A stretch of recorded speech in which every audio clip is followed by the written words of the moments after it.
Now, it turns out if any of these parts are missing, the trap doesn't work. So not only is it complex, it's what I called irreducibly complex. You can't take a part away and still have it work.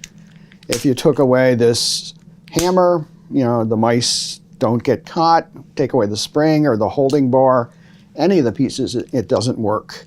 Now, the problem for Darwin's theory is that, number one, the molecular foundation of life is run by machines. The cell is run by actual machines made out of molecules.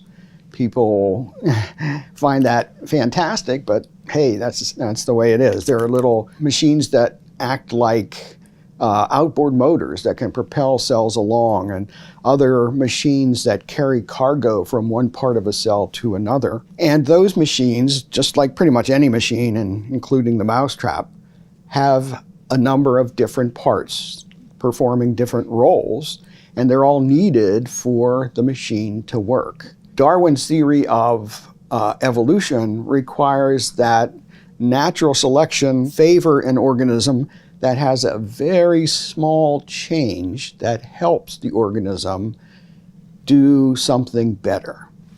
So if we're taking that view of Darwinism, we can ask, how could something like this, something like a mousetrap, be put together one tiny step at a time?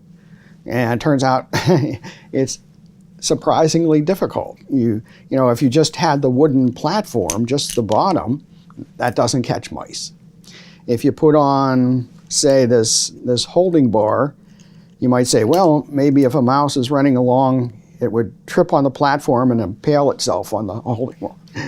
But that's kind of just silly. So this can't be made gradually. So that's a big problem for Darwin's theory, because pretty much the foundation of life, these things are all over the place. And furthermore, you can ask yourself, well, how do we recognize intelligence? And it turns out that the way that we recognize intelligence is by what I called a purposeful arrangement of parts. And that's when different parts are put up in relationship to each other, where you can see that they have a purpose. That is, the arrangement has a purpose. An easy example are letters in a word. People put the letters in to form a word, words to make a sentence, and so on. And not only is this arrangement, this can't be put together gradually, but we immediately see that the arrangement of these parts has a purpose.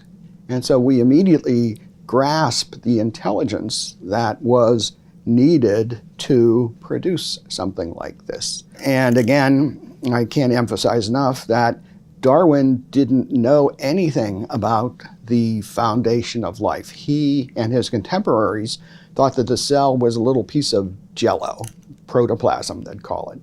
And it was mysterious, did cool stuff, but they didn't know how, so they pretty much ignored it.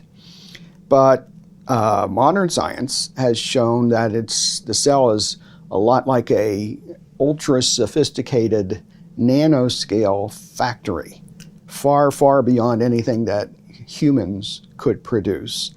And again, they're just chock full of machinery that is much more sophisticated than this simple little mousetrap. So not only have I become skeptical of Darwin, but you can readily see the design in life. So I've argued that many of these machines were purposefully designed.